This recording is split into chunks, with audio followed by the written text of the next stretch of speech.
Do they tell you that when they're recruiting you? Like, listen, if you come here, you have to hate Duke, and you have to hate them with such a passion.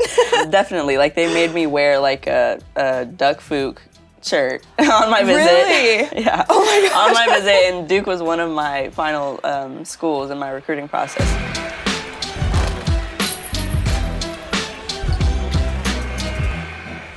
What's up, you guys, and welcome to the Courtside Club. Today, I'm super excited to have a young star at UNC, Miss Deja Kelly. Thank you for joining me today. Thanks for having me. I'm excited to be here.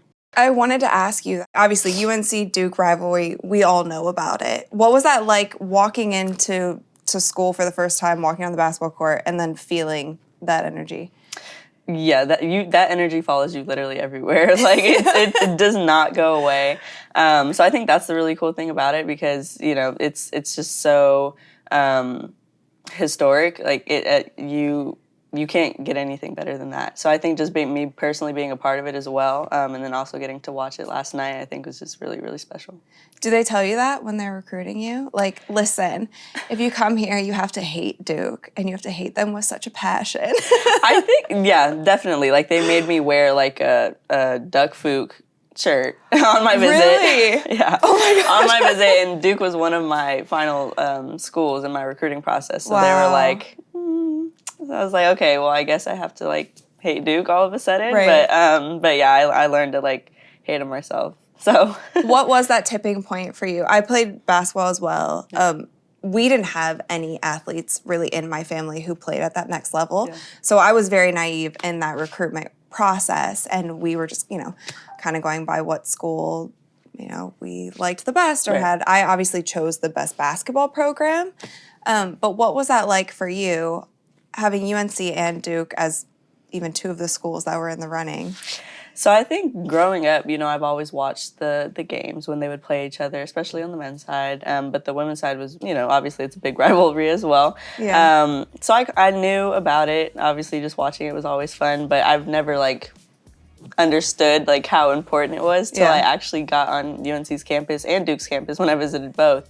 And literally everything, all their stores just has, anything against each other. It's literally, y'all take this so seriously. And then just me playing, I've grown to be like, okay, we really don't like them. That's the other school down the road. We don't even say their name anymore. You had UNC, Duke.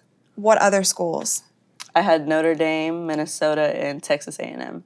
Okay, and you're from Texas. I am from Texas. So were you considering that? I was. I think there was a part of me that was like, maybe I want to stay home. Maybe I want to stay close to my family. I'm a big family person. So, obviously that thought crossed my mind. But UNC was just literally the perfect fit. And I know that sounds cliche, but I was like, I can't pass up an opportunity like that. Who did you look up to when you were playing ball? Or were there any programs? I know for me, I was a huge Lady Vols fan when I was growing up. Really? And at the time, Pat Summitt was there. And Yep. it was the whole Pat Summitt, Gino. That was my goal. Mm-hmm.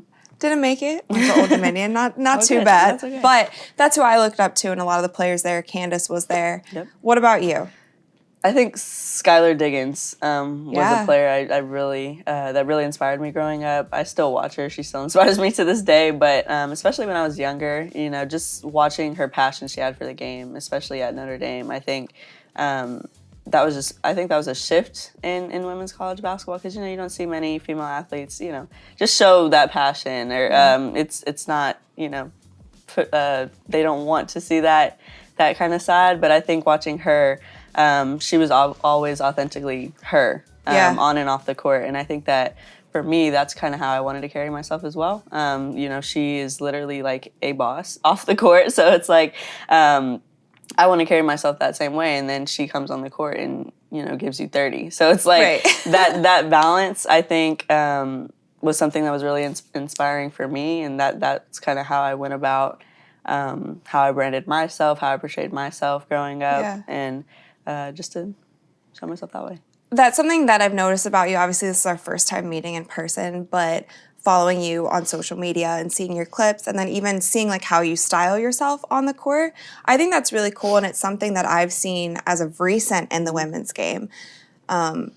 I'm like aging myself a lot, and I'm not that old, but I feel like when we were playing, it was more so just about the hoops. Now you're seeing a lot of these girls, including yourself, looking super dope on the court, and then the stuff that you're doing off the court too, it just translates, and that's bringing what I feel like is more attention to the women's game in a positive way. No, for sure. I think so, because I think just, us women athletes being able to express ourselves how we want on the court, not worrying about, people are like, oh, you're wearing makeup, you're wearing lashes on the court, you're not focused on the game. And it's like, no, I just like to, look how I look how I want to look on the court, and while I'm still giving you buckets. Like, that's just kind of how I see it. You're right, though, because that used to be something like if a girl was wearing makeup when she was playing, like, why are you wearing makeup? Right, exactly. And it's like, it was just like, why do you care? Right, like, why do you care so much? You're going out there to sweat anyways. It's like,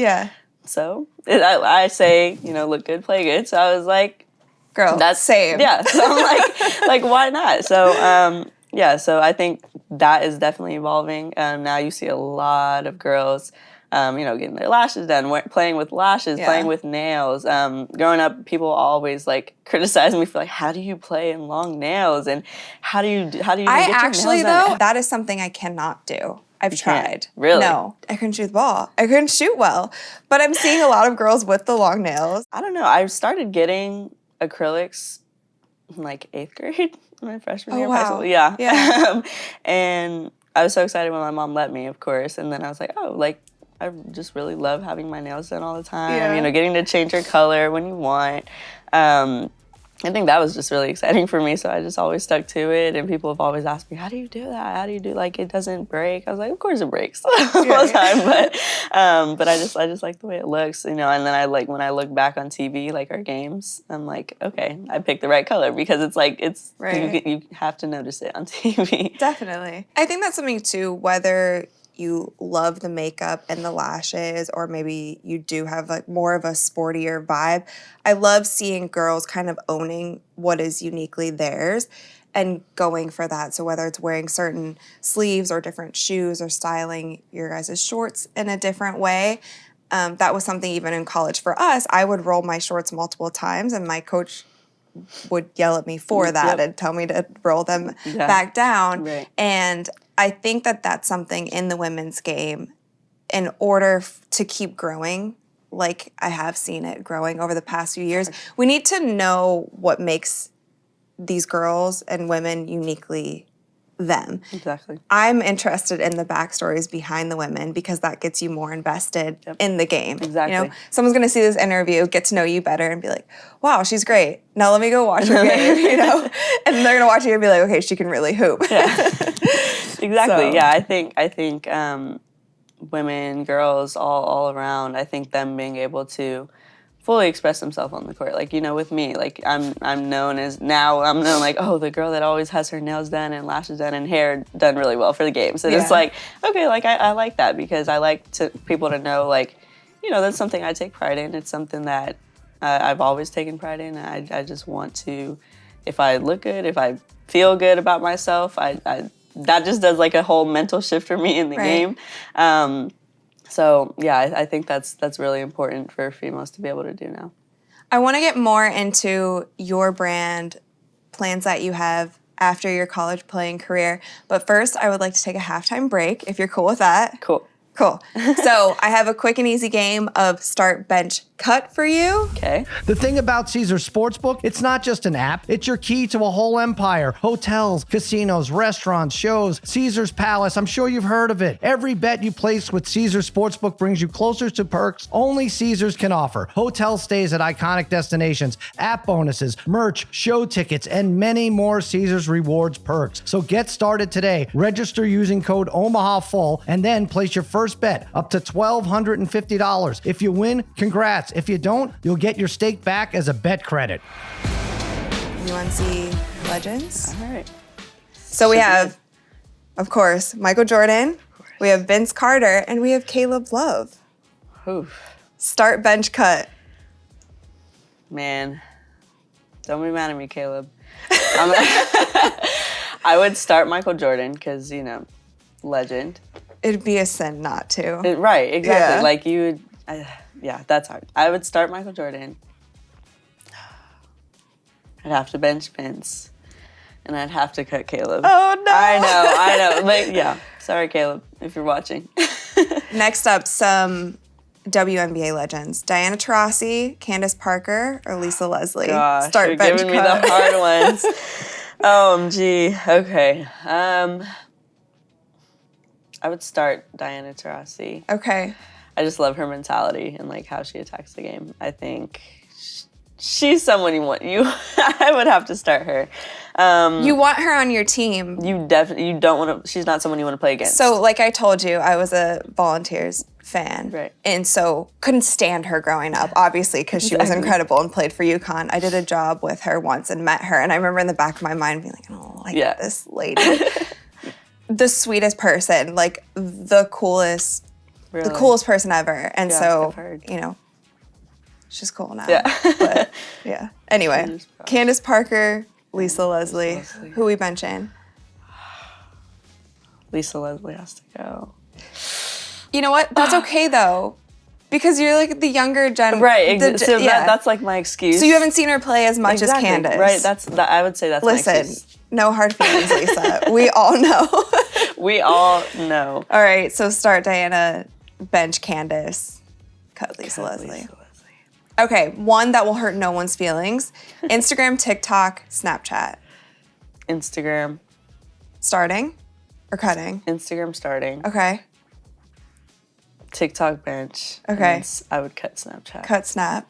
Are you on Snap? I am, but I just don't use it as much. It's kind of just there. Yeah. But Instagram, I've used that for the longest, and then now I'm kind of starting to get like into TikTok a little more. Your TikTok is great.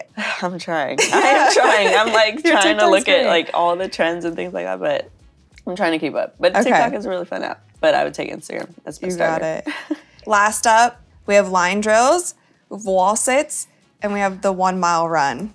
1 mile run is definitely cut. For sure. Because that is just not for me. That has never been for me. Yeah. So that is definitely cut. You're a sprinter, I'm assuming. Yeah. The thing is, I'm not that fast. So it's like running in general, if it's like not with the ball in my hands. It's like out of here. Yeah. But I would have to cut the mile. I'll probably start wall sits.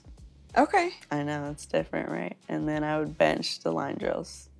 Wall sits are, not my favorite, but I'd take those over line drills, I think. I feel that. It's time for the second half. I want to touch on NIL a little bit. You've done an incredible job on your social media pages, and I feel like you're just continuing to grow that. What was that like for you when you heard that news that, college athletes are going to be able to make some money now? Man, that was like the best news I've ever gotten in a while. I think, I always heard it. Like I heard the whispers about it, like, possibly finally coming to life. I was like, oh, it'll probably happen by the time I'm graduating. And it finally came out. I was like, wow, I was really in shock. But I was also just so excited. I mean, that's just a huge step in college basketball, men and women, I think, especially for female athletes. I think that that gives us a chance to show people what we're about off the court or outside of our sport. We're not just athletes. We're not just you don't just watch us on TV. Now you get to know like what we value, what's important to us, and I think that was the first thing that I was really excited about when it came out. Can you tell me more about how you've grown your social pages? Because you do a great job on Instagram, a great job on TikTok. Yeah. Well, starting from a pretty young age, or at least when I like really got my social media, like in my freshman year of high school, when my mom didn't let me have it when I was younger. Right. My parents didn't either. Yeah. So. Yeah. But I think my mom really emphasized to me like how important it was to build your brand early. So I kind of I started building that early. I started like portraying a certain image that I wanted people to see on my social media platforms, and kind of just went about that in a way of what I post, what I retweet, whatever I say on my stories or anything like that. I think that was really important for me. growing up, and I think that kind of set a good foundation for me when the NIL came out, because now I was like, okay, I have an idea of, everyone else has an idea of what I'm about, what I value, but now I get to expand my social media in a way that no one has really seen before. So now I get to really show like behind the scenes of, my workouts, or behind the scenes of brunch with teammates, like anything like that, things like that. I think people really want to know that stuff, because people are nosy. So it's like, but so now it's like, okay, now I actually want to show you that side, because for me, it's important for you to know, that other side of me. What I think is the coolest is when I see these different women's basketball teams doing TikTok like dances or trends together. It's so fun. It shows the kind of chemistry that you guys have. Has that been any kind of a bonding or team building moment for you guys to make social content together? I think so. I think because my whole team is really into TikTok. So if you were to look at any of their stuff, we're always like, with me, when I do a TikTok like before every game with one of my teammates, and that was just like a tradition, we called it, and some of my other teammates did the same, and it's like, that's just, I think that brings like all of us together, because we're all like, everyone knows the same dances, so everyone just jumps in, and we're like, oh, like we know that dance, let's all do this one, or let's all do like this big group TikTok. So I think that is definitely a team bonding thing nowadays, because you see a lot of teams, doing TikToks together and dances. It's something you couldn't expect. It is something you definitely could not expect. Because before social, it was, obviously you practice together, you do team dinners or scout together. Social media has brought in some ways, great things, but it also has added a little bit more pressure. Do you feel that also? I think so. Not a whole lot, but there's always that pressure of knowing, like, I can't post this because people will think that. Like, I think that there's some pressure. Sometimes you don't know if something that you post is gonna have reactions from fans that you're like, wait a second, I didn't realize I didn't. There's like, wait, I didn't mean it this way, and then now you kind of have to like play the save yourself game, and it's like, but sometimes I think pressure comes with that, but at the same time, I think if people don't like what you're saying, if they don't like you for what you're saying or what you're about, then that's on them, and I don't think that you have to really do anything to please them. Obviously, they're following you. You want people to follow you and want to know more about you, but at the same time, I don't think you should have to like change how you feel about something or change what you want to say about something just for that, because there's always going to be people that are going to say something, right? Always. So it's like, whatever you say, whether you say that the sky is blue, someone's going to be like, well, why would you say something like that? So I think that there's some pressure behind that, but at the same time, I think it's something you kind of just have to get over, really.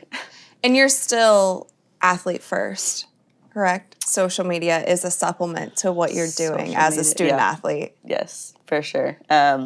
Social media is just, an extra, I think. It's just, a fun, cool way to express yourself. I think, like I said, if people don't know you on the court, don't see you on the court, they get to see you through a Instagram or TikTok or Twitter. And I also think it's like a really good platform for, just connections, just building a lot of relationships. I think I've built a lot of relationships through social media. So I think that is really special in its own way, especially on Twitter. I've met people that I never thought I would meet, but it's like, okay, now I've met you in real life, and then through social media. And obviously it's like, sometimes that's like a scary thing, but I think that even though social media is kind of like an extra side of, what I do, I think it's brought a lot of great opportunities for me as well.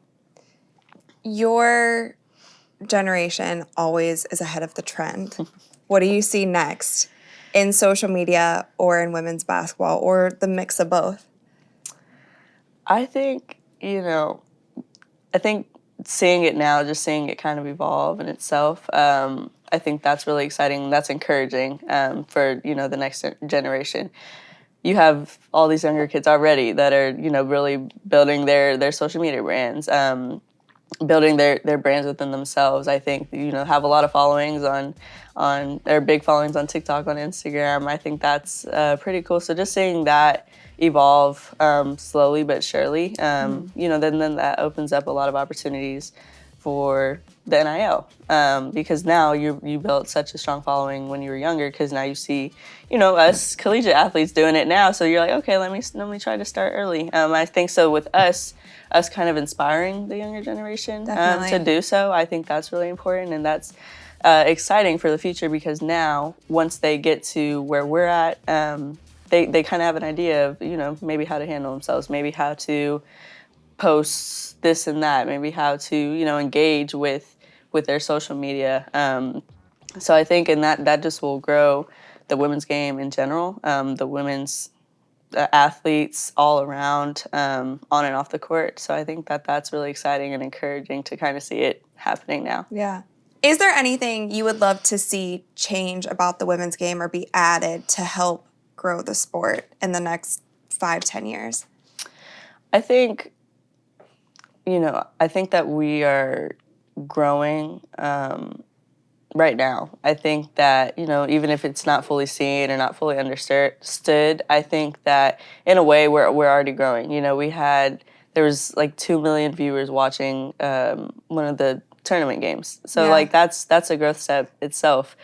So I think that just seeing that change is really exciting and encouraging that it's going to get better. And for me, I'm really big on, women empowerment. I want to see other women win, especially female athletes, because, I just don't think we get the credit that we deserve. And I think that we're finally starting to get some, not a whole lot yet, but I think it's coming. So that's just really exciting, especially for me, once I leave UNC. I think for me, like now, I think I'm starting to build my legacy there, and that was something that I wanted to do once I got there. So I have people on campus like, oh my gosh, you play for the women's team, like that's so cool. We all are so good. Like just hearing that, I think is really like, wow, like, it's so small and it's so simple, but I think that shows or is like a next step to a big change for the women's game. Definitely. And you picked a great school that just has such dedication to basketball in general, the men's and the women's game. So what are your college goals? A national championship. National championship. That is my goal. And, people may think I'm crazy for saying that, but I believe in speaking things into existence. So that is one of my main goals before I leave UNC. And just to leave my mark. I want people to know that Deja Kelly impacted UNC women's basketball. And she was a part of, the Sweet 16s, Elite Eights, Final Fours, national championships that you're going to see on the banners. I want my name to be attached to that. So whatever I can do to keep that up, I think I'm going to do it. And those more banners will come, and I'm really excited for the future. Do you have WNBA dreams? I do have WNBA dreams. Yes. I do, for sure. So why wouldn't you? Why wouldn't I? Right? Exactly. The path that you're on, you're killing it. So. Thank you. That's been my goal since I started playing basketball. So obviously that would be great. But right now I'm focused on the now and with UNC. Definitely keep us posted on all you have coming up. Sure. We will check out your social media pages too. I'm sure you keep everybody up to date there. I do. What are they? Social media, shout it out. My Instagram. Yes. At Deja Kelly. That's it. My Twitter, at Deja Kelly 25. Okay. And my TikTok, at Deja Kelly with 2 Ys. With 2 Ys. With 2 Ys. Did somebody take the Deja Kelly with 1 Y? And I was really, really upset. Dang it. So I know. I was so upset. Here's a pro tip for you. Anytime there's a new social media, even if it's like the smallest thing and you don't even know if it's going to take off, just go get your handle. So I've done that every time because you just never know. So like Clubhouse came out, I was like, I just got to get my handle, even if I don't use it. Because people now that you're getting a name for yourself will try to take your handle and then try to charge you. Yeah, exactly. To get your name. Yeah, so I was like, I just have to make, add the extra Y. Why, I don't know, but That's why someone else took the People will find you. They'll see the little check mark. You're good to go. Yeah. Before I let you go, this is the Courtside Club, so I have a couple courtside questions for you. Cool. Describe your ideal fit sitting courtside. Oh, man. Let's see. I would say it depends on if I'm going for a really, like, bougie look or if I'm going for more of, like, a chill. I think I would do, you know, like maybe some leather pants. A staple. A staple. Leather pants, maybe like a cute, some type of crop top, I would say. I don't know what color. Maybe like a puffer jacket. I like it. And maybe some ones. Okay. I think that's kind of, it's not fully bougie and it's not fully chill. I think it's right in the middle. It's like I'm not trying too hard. Right. But I know I look good. Exactly. And then obviously I would have my nails looking good, my hair done. So I think that would be my ideal courtside. Perfect.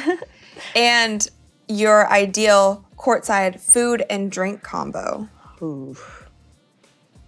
Man, something regular. I usually when I'm at like games, I get hot dogs. People will probably cancel me for that, but I get hot dogs. I like hot dogs. Hot dogs and what to drink? I don't know, I really don't know. I've legit had people come on the Courtside Club and tell me that they would like water as their ideal food really and drink take water. combo. So I would take water. okay, your hot dog and water isn't that boring. You know, it's okay. I mean, like hot dog, water. Yeah, it's not that boring. No judgment here on the Courtside Club. Thanks, I appreciate that.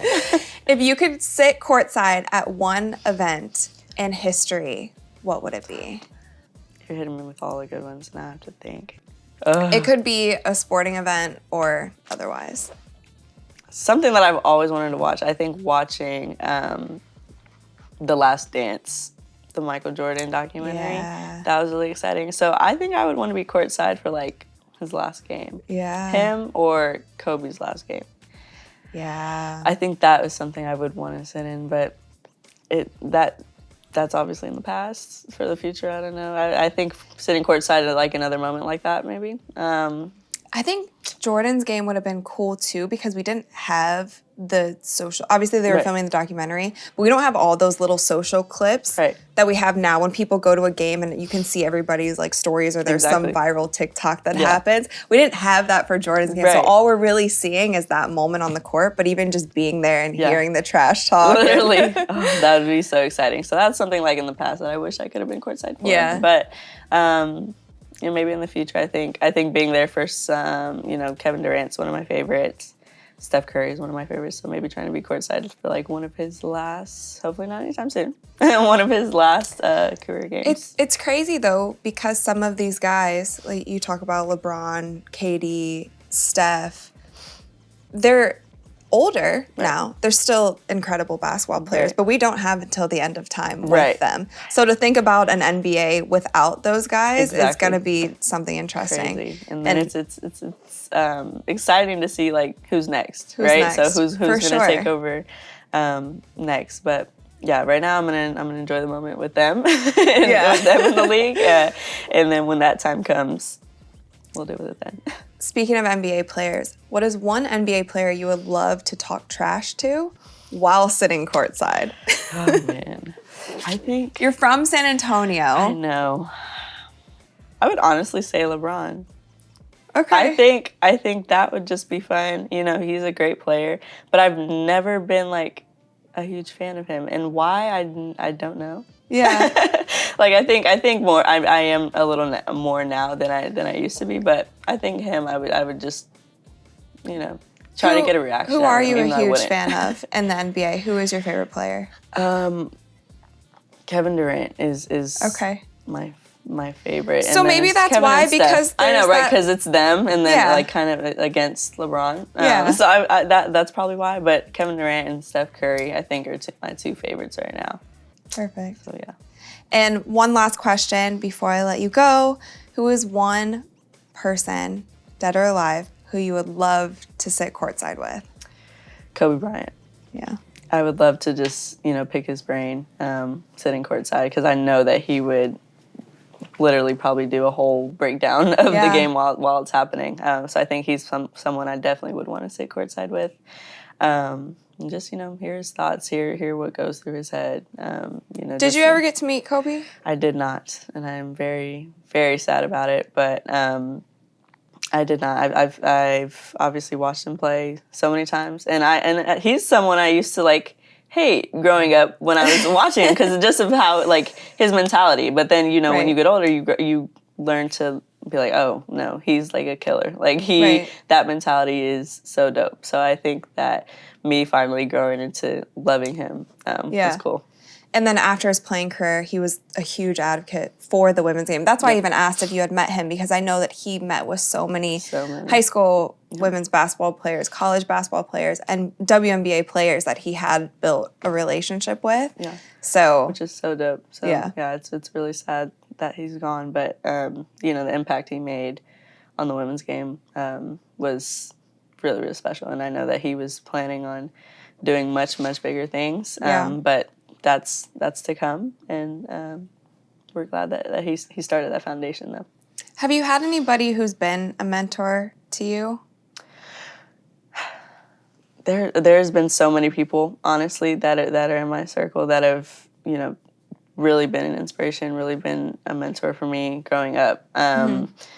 It's honestly too many to name, which is, but I think it's good to have a lot of different good problem to have. Exactly. A lot of people I think that who is positively exactly. impacted you. Excuse me.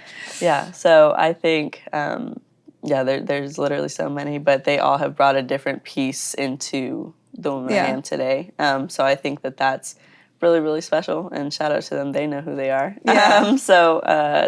I would say there's a handful of people that I would say are my mentor. Ooh. Well, shout out to them. Shout out to you, Deja. Thank you so much for joining us on the Courtside Club. Thank you for having me. Make sure that you guys like and subscribe, and I'll see you next time.